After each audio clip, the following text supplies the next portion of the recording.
If you could go back in time and change anything, what would you change? Personally, I'd make it so I was never born. In all seriousness though, it is an interesting question and one that gets tossed around in a ton of sci-fi media. One of those things being comics. And today we're going to be talking about a very popular story that involves time travel and choices. That story is Flashpoint, and more specifically why I don't really like it.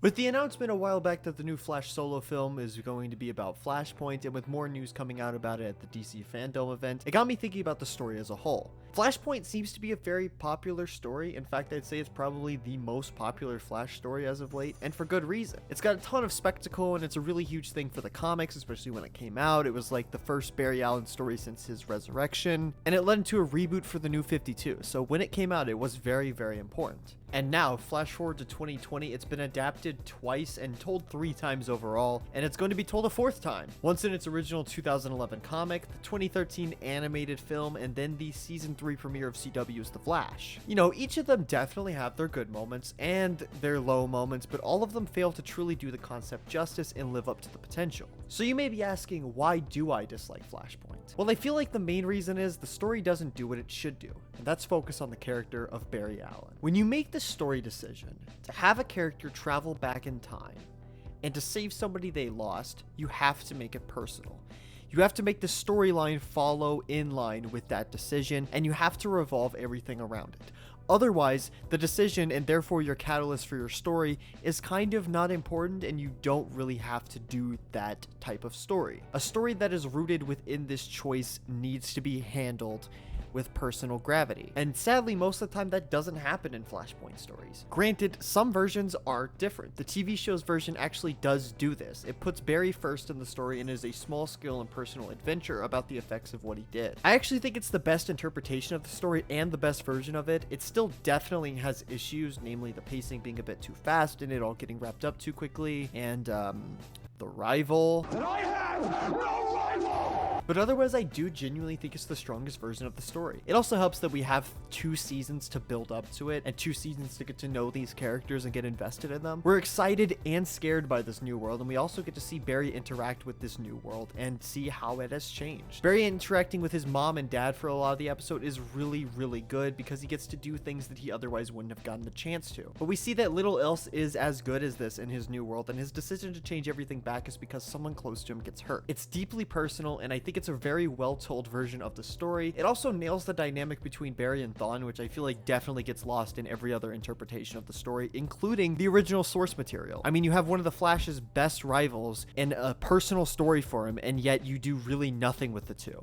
And again, this version of the story has its issues. And I have no rival! And I don't even really think that it's one of the best episodes of the show itself, but it is probably the strongest version of it and something that nails the story the way it should be told. Now, you may be thinking, what makes the other versions not work? Well, remember how I said Barry actually gets to spend time with his parents and do things differently and live in a life that's unburdened. And the reason things go back to normal is because someone close to him gets hurt by his own actions, and how it's a small scale and character focused story that really captures what would happen if you made a choice like this in your own life. Yeah, the original version is fucking none of that. Instead, Barry is plopped in the middle of Edgetown, USA, where every DC character is now dark and brooding. He's placed in a landscape that doesn't give him any time to understand the new world he's in, and it just really sucks. It's complete ass. He has to get his powers back as soon as possible and then fight the Atlanteans from fighting the Amazonians and creating World War III. And why was this the outcome of Barry saving his mother? Why did they decide to tell an explosive and crazy Elseworld story and have the catalyst be one of the most personal decisions Barry could ever make, but never do anything with that? Not once do I feel like Barry actually gets to enjoy living in this new world he made. And I think part of that is because he doesn't even remember that he created it. And I think that's another really bad thing. It's a terrible idea, and it makes the story not need to exist in this way. Why couldn't it have sprung from anything else?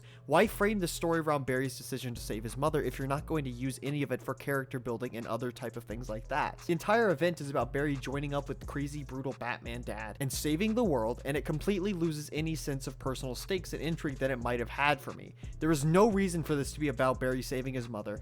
None at all. It is a completely disconnected Elseworld that is simply brought on by having Barry make one choice that isn't even talked about through the entirety of the story because he doesn't know he did it until the very end. And remember what I said about Reverse Flash? Yeah, he's barely in it until, again, the very end, in which case he gloats to Barry about everything that's happened. He makes the revelation that Barry saved his mom, and then he's killed by Batman. Batman kills the Reverse Flash. The ending to this story of one of the Flash's biggest rivals is killed by Batman. Why?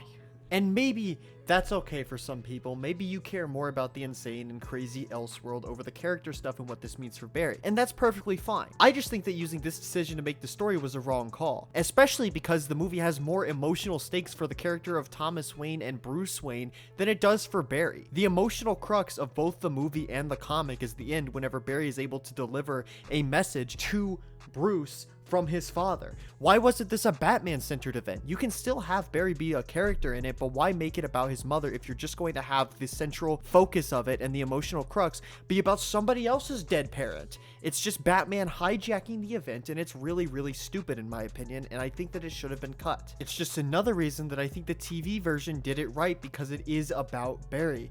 And I cannot believe that people call it an abomination of the comic or a disgrace.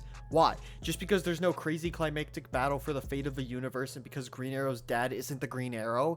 Because it's actually a small-scale story focused on the decisions and character of Barry Allen and what his life would be like if his parents were there? Is that why it's an abomination? Because it's how the story should be told? And overall, that's just it. That's why I don't like Flashpoint, or at least the original story and the base concept, because you could take the Flash out of it and the story remains the same. Sure, then it would just be Point, but you don't need him. You don't need to have him save Nora, and you don't need Thawne in the story to taunt him. It's just any other Elseworld, and not even an interesting one at that. And now to talk about the movie. The new solo Flash film is using the Flashpoint story, and I honestly couldn't be more disappointed by that. Firstly, we barely know this incarnation. We've seen him a total of one time and in a cameo in another movie. I think this is an awful idea for a first solo film, because no one's gonna care about the new life he might lead. We don't know this Barry. I don't care about this Barry like I did in the TV show. I care about Barry's choice in the show. I don't care about his choice here. And granted, we don't know the direction of the movie and, you know, how it'll go about its thing, but I can't imagine that it'll work very well if it feels like this and if I'm not invested in the character of this Barry Allen. And secondly, with the news of Michael Keaton and Ben Affleck being in it, and the film being touted as a goodbye to Michael Keaton's Batman and a goodbye to Ben Affleck's Batman or whatever, it just seems to prove to me that it won't be about Barry. It'll be another huge scale Elseworld story that would probably be better off unattached from such a personal decision that could make a personal story work very, very well. But hey, that's just my take on the story, and that's just my take on why I dislike it. I understand why some people may enjoy it, especially if you're a fan of crazy Elseworld events. Hell, I am too. I just think that they missed a great opportunity to make a really personal story about Barry Allen, especially since this was one of his first times being back from the dead. I also, again, have an issue with them tying it back to Batman and having the big emotional oh my gosh moment be about Bruce Wayne and his father. Again, it's a good moment, but why does it belong in a story about Barry saving his mom and having to fight the Reverse Flash? It just doesn't work for me. But hey, if it works for you, let me know down in the comments. Do you love the original Flashpoint story? Do you love the movie? Or are you like me and you don't really like the original versions, but you enjoy the TV show one a tiny bit more, despite its flaws as an episode of the show? And hey, if you like my take overall, why not subscribe? I make a ton of different types of videos, usually surrounding movies and TV shows, so I'm sure you'd find something interesting here. And until next time, I've been JayTheZoomster, and hope that you all have an amazing day.